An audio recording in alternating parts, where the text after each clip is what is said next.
नमस्कार मित्रांनो, तुम्हा सर्वांचे रश्मी फूड फॅक्टरीमध्ये मनापासून स्वागत आहे.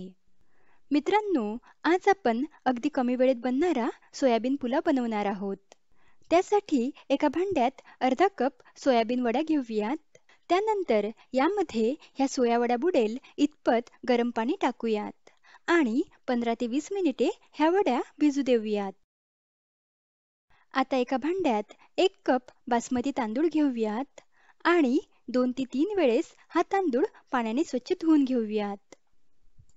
यामध्ये आता तांदूळ बुडेल इतपत पाणी टाकून हा तांदूळ 15 ते 20 मिनिटे असंच भिजू देऊयात. आता 20 मिनिटे झालेले आहेत आणि ह्या वड्या पण छान भिजलेल्या आहेत. ह्या वड्या आता एका प्लेटमध्ये काढून घेऊयात.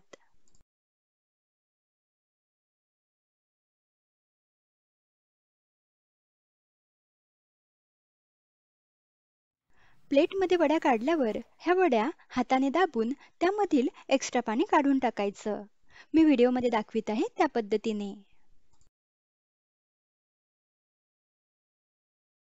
इथे मी सर्व वड्यांमधील एक्स्ट्रा पाणी काढून टाकलेलं आहे. यामध्ये आता 2 चमचे लिंबाचा रस, 1 चमचा लाल तिखट, अर्धा चमचा हळद व अर्धा चमचा मीठ टाकून सर्व जिन्नस व्यवस्थित एकजीव करून घेऊयात आणि 20 मिनिटे ह्या सोयाबीन वड्या मॅरिनेट होऊ देऊयात. आता कुकरमध्ये 2 पळ्या तेल टाकूयात. तेल गरम झाल्यावर यामध्ये एक तमालपत्र, 4 ते 5 लवंगा, अर्धा इंच दालचिनीचा तुकडा, 4 ते 5 मिरे व अर्धा चमचा जिरे टाकून मिक्स करूयात.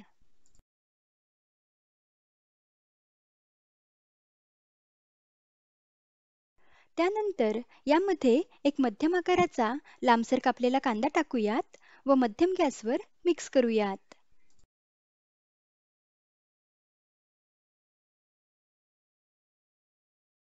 त्यानंतर यामध्ये 1 चमचा लसूण अद्रकची पेस्ट व 2 ते 3 लांबसर कापलेल्या हिरव्या मिरच्या टाकून कांदा छान सोनेरी होईपर्यंत परतवून घेऊयात. कांद्याला छान सोनेरी रंग आल्यावर यामध्ये 1 चमचा लाल तिखट, पाव चमचा हळद, 1 चमचा गरम मसाला व चवीपुरतं मीठ टाकून सर्व मसाले लो फ्लेमवर व्यवस्थित एकजीव करून घेऊयात. आपण सोयाबीन वड्या मॅरिनेट करताना सुद्धा त्यामध्ये मसाले टाकले आहेत, म्हणून आता सर्व मसाले व मीठ जरा बेतानेच घालायचं आहे. मसाले व्यवस्थित मिक्स केल्यावर यामध्ये एक मोठ्या आकाराचा टमाटर बारीक कट करून घालायचा व थोडी बारीक चिरलेली कोथिंबीर टाकून मसाल्यांना छान तेल सुटेपर्यंत परतवून घ्यायचं.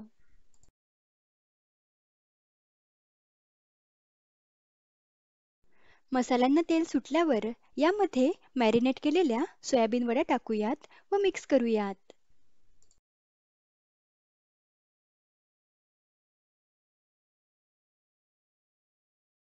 व्यवस्थित मिक्स केल्यावर यामध्ये भिजवून ठेवलेले तांदूळ घालूयात. या तांदूळामधील पाणी निथळून घ्यायचं आणि मग यामध्ये टाकायचे. तांदूळ यामध्ये टाकल्यावर 3 ते 4 मिनिटे लो फ्लेमवर हा तांदूळ या मसाल्यांसोबत छान परतवून घ्यायचा.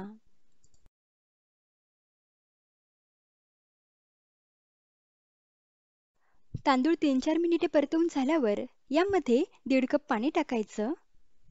आपण 1 कप तांदूळ भिजवून घेतला, त्यामुळे इथे आपल्याला 1.5 कप पाणी टाकावं लागेल. हे अगदी परफेक्ट प्रमाण आहे. त्यानंतर यामध्ये 1 चमचा साजूक तूप टाकूयात आणि मिक्स करूयात. साजूक तूप टाकणे पूर्णपणे ऑप्शनल आहे, पण या पुलावमध्ये साजूक तूप टाकल्याने त्याची चव खूप छान लागते.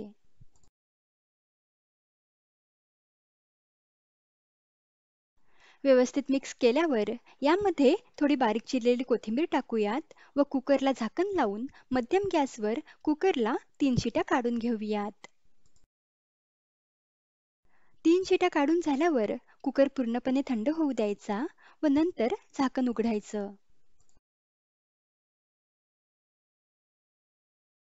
तुम्ही बघू शकता मस्त मऊ व मोकळा मोकळा सोयाबीन पुलाव बनलेला आहे. या पुलावमधील अगदी 1-2 मिनिटे वाफ जाऊ द्यायची आणि नंतर हा पुलाव सर्व करायचा, म्हणजे आणखीन हा पुलाव मोकळा होतो. तुम्ही सुद्धा हा झटपट बनणारा सोयाबीन पुलाव नक्की बनवा. चवीला अतिशय भन्नाट लागतो. लवकरच भेटूयात अशाच एका रुचकर रेसिपीसोबत. धन्यवाद.